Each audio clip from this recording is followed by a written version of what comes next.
Bonjour à tous et bienvenue dans ce nouveau Trading Analyse. Nous sommes le dimanche 8 mai et on va voir ensemble ce qu'il s'est passé cette semaine sur les marchés et quels vont être un petit peu les éléments que l'on va pouvoir obtenir afin de comprendre l'évolution possible des marchés d'ici la semaine à venir. C'est parti!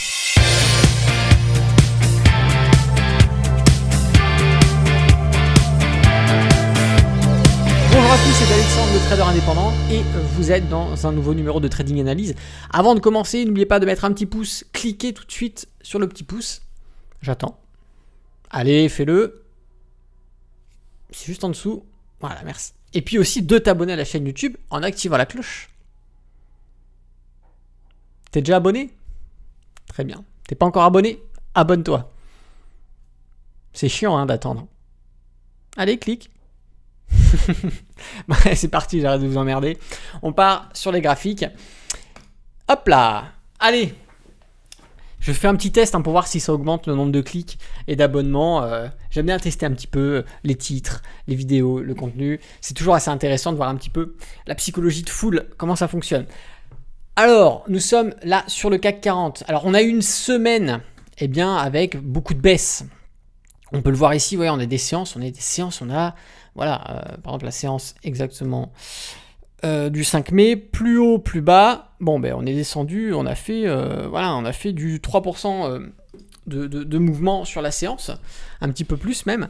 Donc on a eu une semaine où les séances étaient quand même très baissières, c'est-à-dire qu'on avait de beaux mouvements baissiers, et d'ailleurs ceux qui faisaient de l'intraday durant cette semaine ont pris pas mal de ventes.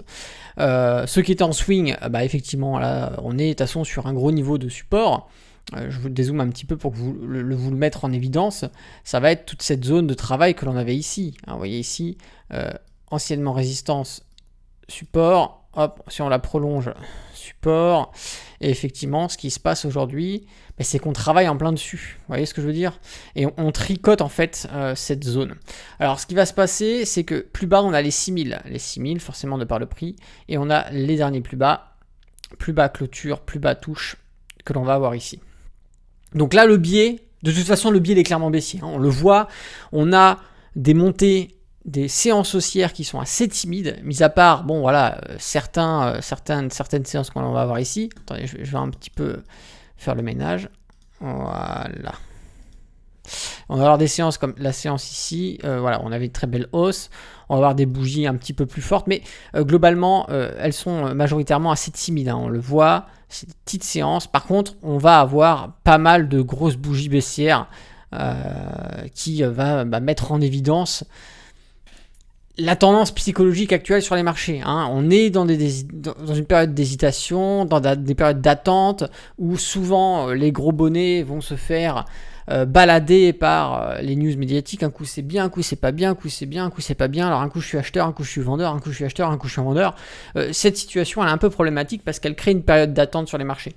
Les gens intelligents vont attendre avant de se positionner ou avant de devenir plus agressifs sur des positions qui sont déjà en cours. Donc là, quand on fait du swing trading, pour l'instant, on va plutôt se mettre dans le sens de la tendance. Et le sens de la tendance, on a envie de partir à la baisse. Donc sur les séances intraday, ça va être beaucoup de ventes. Sur le swing, on est sur des niveaux de support, comme je vous l'ai mis précédemment. Donc là, on est plutôt dans l'attente de voir ce qui va se passer. Soit on cherche un point d'entrée à l'achat sur ces niveaux-là, en swing, soit on était vendeur dès le début ici on conserve ces positions parce qu'on a des possibilités de rechercher des niveaux plus bas. Donc ici le biais est baissier et je ne serais pas étonné qu'on ait la semaine qui suive une continuité baissière, mis à part si on fait une réintégration sur la zone de support que l'on avait ici. On fait une réintégration sur cette zone et qu'on retravaille au-dessus. Mais tant qu'on ne repasse pas au-dessus, pour moi, on a un biais qui est clairement baissier. Sur le DAX, écoutez, ça va être la même chose. On va avoir cette fameuse zone support-résistance. On est à peu près dans la même configuration. On a une corrélation de toute façon sur les mouvements entre les indices européens, entre eux et même entre les indices européens et les indices américains. Donc ce qui fait que pour le DAX, c'est la même chose. On a un biais qui est extrêmement baissier. On a eu une séance intraday extrêmement baissière tout au long de la semaine. Et tout simplement, ce qui se passe, c'est que là, sur le swing, on est en attente. Sur l'intraday, on s'adapte au jour le jour, mais on sera très certainement baissier. Et tant qu'on ne repasse pas, pour moi, au-dessus, par exemple, des 14 000 que l'on va avoir ici, tant qu'on ne repasse pas au-dessus des 14 000, pour l'instant, on ne peut pas dire qu'on est haussier. On va avoir déjà sur le DAX, une petite droite de tendance qu'il va falloir péter pour se redire haussier, et tant que l'on reste à l'intérieur, on a toutes les chances de continuer à résister contre cette droite de tendance. Donc pour moi, la tendance, pareil sur le DAX, elle est clairement baissière. On va partir sur le Dow Jones. Le Dow Jones qui, lui, a des mouvements plus étroits, c'est-à-dire qu'on va être beaucoup plus étroit. Cependant, la force de pips est plus forte, donc ça rattrape un petit peu et on va avoir un équivalent avec ce qui se passe sur les indices européens. Et ici, on est à peu près identique, c'est-à-dire qu'on va avoir énormément de mouvements baissiers qui sont très forts. On le voit, les bougies rouges sont vraiment très longues par rapport aux bougies vertes qui sont plus courtes, ce qui nous montre ici une envie de partir plus rapidement à la baisse qu'à la hausse. Donc le biais ici, il est vachement baissier et je ne serais pas étonné que sur les séances à venir, on continue la baisse. Alors juste, il faudra faire attention sur ce qui se dessine sur le Dow Jones, c'est ça, je vous en avais déjà parlé sur d'autres trading analyses, c'est cette fameuse droite de tendance que l'on va avoir sur le RSI, cette divergence haussière que l'on va avoir. Ici, on l'avait bien en évidence, d'accord ? Ça correspondait à toute cette période. Elle maintient. Elle est maintenue. Donc ici, on a un redressement. Alors à voir, est-ce qu'on ne va pas effectivement rebondir sur ces niveaux-là ?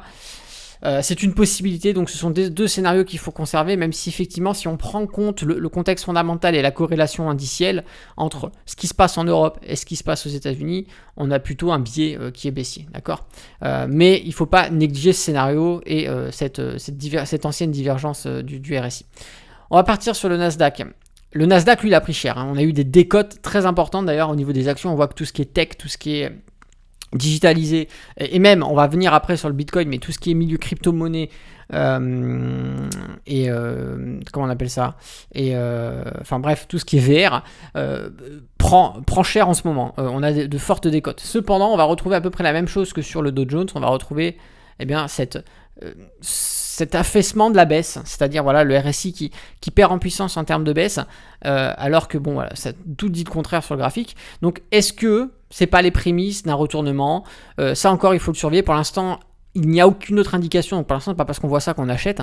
On va falloir se référer au niveau de support que l'on peut avoir, au niveau de résistance. Ici, qu'on voit qu'on a un niveau de travail sur ces niveaux-là et on se situe exactement sur ce niveau de travail. Donc effectivement, s'il peut se passer quelque chose, ce serait ici. Cependant, encore une fois, il nous faudrait d'autres indications techniques pour se rassurer et sans ces nouvelles indications techniques, pour l'instant, de ce que je vois aujourd'hui, mis à part s'il y a de nouvelles informations qui arrivent lundi, pour l'instant, on est baissier, tout simplement. Donc attendons de voir ce qui va se passer sur l'ouverture de la semaine. On va partir sur le SP500. Le SP500, on va retrouver également en corrélation avec les autres indices ce fameux RSI qui remonte alors que sur notre graphique on continue à la baisse. Cela peut encore une fois indiquer quelque chose d'assez important. On va voir ici un ancien niveau de support que j'ai un peu tracé à l'arrache, mais vous avez compris le principe, et qui a un effet sur ces niveaux. Donc effectivement, mise en avant un niveau de support. En même temps, on va avoir pas très loin ici les 40 000. Les 4000, excusez-moi, donc 4000 et notre niveau de support technique, ça nous fait ici une grosse zone que je vais vous griser, une grosse zone de niveau de support, et c'est sur cette grosse zone de niveau de support que l'on est aujourd'hui. Donc effectivement, s'il doit se passer quelque chose, ce serait pour moi sur ces niveaux-là, pourquoi pas un rebond, ou alors tout simplement un breakout avec un range tout simplement de ce niveau-là, avant de repartir à la baisse. Ces deux scénarios, encore une fois, on n'a pas de boule de cristal. Il va falloir surveiller ce qui se passe et prendre des décisions en fonction de ce qui va se passer. Mais c'est bien d'avoir en tête les différentes possibilités pour pouvoir déjà de 1, ne pas être surpris, et de 2, savoir déjà à l'avance ce qu'on va faire. Achat, vente, patience, etc.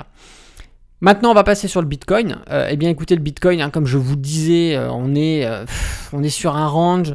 Je vous disais, même quand il y a tout le monde qui disait « Ah, ça y est, il faut acheter, c'est l'achat, ça y est, ça repart à la hausse, direction les 100 000 ». Je vous dis « Attention, le billet il est vachement baissier, il n'y a rien de stable, on est encore dans un range, il n'y a rien qui certifie un rebond ». Pour moi, la hausse qu'on avait sur cette période-là, je vous le disais, rappelez-vous, je ne sais plus quel trading analyst c'était, je vous disais cette hausse, je ne sais même pas si c'est un trading analyst, je crois que c'était une vidéo dédiée vraiment au Bitcoin, je vous dis attention, cette hausse-là, pour moi, elle n'est pas saine, techniquement, il n'y a rien qui m'a indiqué que cette hausse devait être là. Ça n'a pas raté, parce que aujourd'hui, on retape pratiquement les plus bas qu'on avait fait en début d'année et où tout le monde criait à la panique, au crack sur le Bitcoin. Il faut savoir que le Bitcoin, c'est quand même plus haut, plus bas. Voilà, aujourd'hui, c'est 50%, plus de 50% de dévaluation. Attendez, je vais même vous dire exactement. C'est 52% de dévaluation. Donc, bah, ça fait mal, hein, ça fait mal effectivement, et voilà, ceux qui ont acheté ici, bah, ça fait mal aussi. D'où l'intérêt de ne pas positionner toutes ces billes d'un coup quand on fait de l'investissement long terme, ou même quand on fait du swing trading, on adapte toujours, on se protège, on a des zones de stop loss, etc. En investissement long terme, c'est autre chose, mais en investissement long terme, on évite aussi, voilà, si on veut vraiment optimiser, on évite de se mettre sur les plus hauts. C'est donc une connerie monumentale. Donc on peut acheter un petit peu ici, un petit peu là, mais il faut avoir une stratégie de lissage dans le temps à la limite. Donc là, ce qui se passe, c'est qu'on retourne sur ces niveaux de support. D'accord, on va avoir d'autres niveaux de support plus bas ici. Et ce qui peut se passer, d'ailleurs, on va avoir les 30 000, surtout les 30 000 de par le prix ici. Et ce qui peut se passer, donc ici, ça va être une zone de support vraiment très, très, très, très grosse. Voilà. Que je vais griser comme ça, on va comprendre. Et alors, ce qui peut se passer, c'est soit ça tient sur ces niveaux de support actuels des 34 000, c'est le niveau sur lequel on avait rebondi précédemment, et dans ces cas-là, on repart de plus belle, et on peut rester dans notre range que l'on a depuis le début, on fait du ping-pong, voilà, bim bam boum, ou alors, tout simplement, on a la cassure, et on va chercher le nouveau niveau de support, et on peut avoir un travail ici, entre la résistance et le support, avant d'avoir soit un rebond, soit si les intervenants ne sont pas frileux à l'achat et préfèrent même liquider suite à la vente, et que maintenant qu'on a aussi des grosses institutions, des hedge funds qui sont positionnés sur les cryptos, les marchés peuvent vite décaler par rapport à la psychologie dominante des investisseurs institutionnels. Donc on peut avoir effectivement un scénario possible où on va casser et cette première zone de support et cette deuxième grosse zone de support et aller chercher des niveaux plus bas. Rappelez-vous, dans une ancienne vidéo, je vous avais dit après qu'on avait des niveaux de support différents. On allait avoir les 20 000, on allait avoir également aussi les 15 000, hop, on allait avoir également les 12 000, hop, on allait avoir également après les 10 000, hop, etc. Et que ça, ce sont des niveaux à chaque fois où on va regarder, surveiller s'il n'y a pas des achats possibles à faire pour des reprises haussières. Donc que l'on fasse du swing, bien sûr, on intervient comme ça, mais quand on fait de l'investissement long terme, il faut savoir que chacune de ces zones ici, de support, ce sont des zones où on peut venir consolider ces investissements long terme. Ici, nous sommes sur une zone où on peut faire des achats long terme. Alors si vous avez par exemple comme moi plusieurs dizaines de milliers, centaines de milliers d'euros de côté pour investir sur la crypto, eh bien vous ne positionnez pas tout d'un coup, vous ne faites pas all-in, vous ne mettez pas la totalité de ce que vous avez de côté pour acheter, mais on peut par exemple poser ici 5% de son portefeuille. D'accord. Ensuite, ici, on rachète 5% de ce que l'on a en portefeuille. D'accord. On arrive de nouveau sur ce support, on va acheter 5% ici. On redescend sur un niveau de support, on va être un peu plus agressif. Cette fois-ci, on va acheter 10%. Un autre niveau de support, on va acheter du coup 10% supplémentaire, etc. Et ce qui fait qu'à chaque fois qu'on arrive sur des niveaux de support, on va faire des achats, ce qui va nous faire décaler notre prix de revient unitaire, par exemple sur une moyenne ici, ce qui nous permet qu'une fois que les cours reprennent, quand on dépasse ce niveau-là, on est positif. Et ce qui nous permet du coup de profiter de toute la plus-value que ça aura sur le retour aussi. Avec soit on fait du swing avec une clôture ici, voilà, c'est moins parce qu'on va clôturer et on va revendre, ou alors tout simplement dans une stratégie d'investissement vraiment long terme où on va conserver pendant 5 ans, 10 ans, 15 ans. Pourquoi pas, sachant que ce sera assez novateur parce que pour l'instant on est vraiment sur la découverte de la crypto, en espérant aller chercher des niveaux tels que les 100 000, voilà, qui est normalement le prix théorique du Bitcoin aujourd'hui par rapport à la méthode de calcul qui a été un petit peu validée au niveau international, qui se base un peu sur la même méthode de calcul que l'or, et donc normalement on devrait aujourd'hui être sur les 100 000 $. Donc on va dire qu'acheter aujourd'hui, c'est acheter moins cher que ce que ça vaudrait vraiment, mais par contre, faites attention, voilà, on est dans l'engouement de la crypto, de nouvelles cryptos sortent, on sait que les États vont de plus en plus agressifs face au Bitcoin, il ne faudrait pas que ça tue, en gros, tout le bénéfice de valorisation que ça peut avoir sur la crypto. Donc encore une fois, il faut que la crypto-monnaie reste une toute petite partie de votre portefeuille, c'est quand même beaucoup plus spéculatif, même si j'aime pas utiliser ce mot, mais c'est quand même beaucoup plus spéculatif que ce qu'on va retrouver sur les marchés de cotation classique. Voilà, bah écoutez, je vous remercie en tout cas d'avoir regardé ce trading analyse, ça me fait extrêmement plaisir de vous partager ces petites analyses à chaque fois. Soyez prudents, voilà, faites attention, on a quand même un biais qui est extrêmement baissier majoritairement sur l'ensemble des marchés, que ça soit la crypto, que ça soit les actions, les indices et l'euro-dollar. Voilà, je ferai certainement une vidéo spécialement dédiée au Bitcoin pour essayer de voir un petit peu comment ça se passe sur l'ouverture de la semaine et essayer de vous donner un peu plus d'informations, aussi bien en investissement long terme que en trading. Voilà, bah écoutez, je vous souhaite de passer à tous une très bonne journée. N'oubliez pas le pouce, n'oubliez pas de vous abonner à la chaîne YouTube, ça me fait extrêmement plaisir. Et puis si vous avez un petit mot gentil à me faire, à écrire, et bien n'hésitez pas à le faire dans les commentaires sous cette vidéo. C'est Alexandre, le trader indépendant, moi je vous dis à bientôt dans une prochaine vidéo. Et d'ici là, tradez bien sur les marchés financiers. Ciao!